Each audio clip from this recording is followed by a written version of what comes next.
See, in the Soviet Union, when Solzhenitsyn wrote about the Soviet Union and its pathologies, it sort of peaked in terms of its pathological authoritarianism when it became illegal to complain that your life wasn't going well.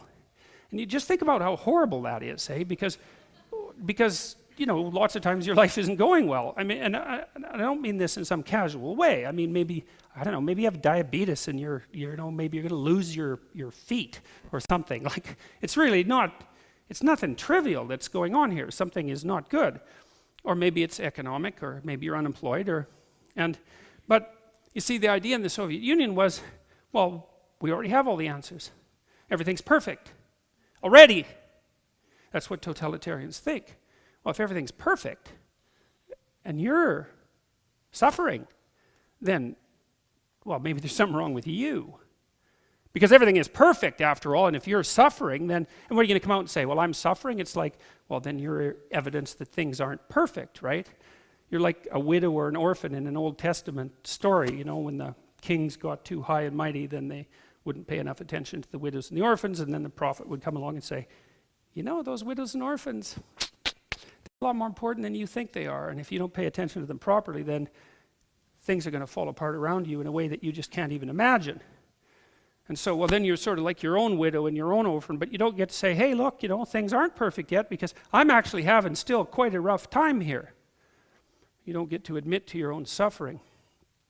If you can't admit to your own suffering, then you certainly, see, the suffering, especially the additional suffering, the excess suffering, should be treated as evidence that you're not doing something quite right yet.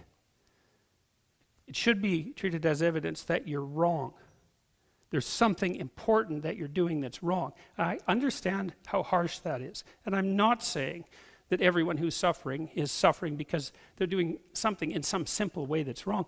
I was in an elevator once in a hospital. It was a very terrifying thing. And this person got on who was just in an absolute state of shock. You know, I mean, it was really not good.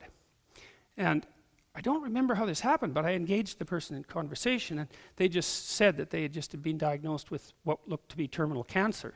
And what was horrifying about it was that what they were doing was going over their life in the elevator, trying to figure out what they had done in order to deserve such a fate. You know, they'd immediately taken it on themselves as a moral failing. And that's not what I'm saying. You can't come up to someone who has cancer and say, well, if you weren't such a bloody idiot throughout your whole life, you wouldn't have cancer. And believe me, that happens a lot more than you think. And people who have diseases like that get blamed for it. That's not what I'm saying. It's not like that. It's a more generalized attitude that is that if life isn't yet what it should be, then you have a primary responsibility to do something about it. And the place to start looking is to your own errors and to fix them.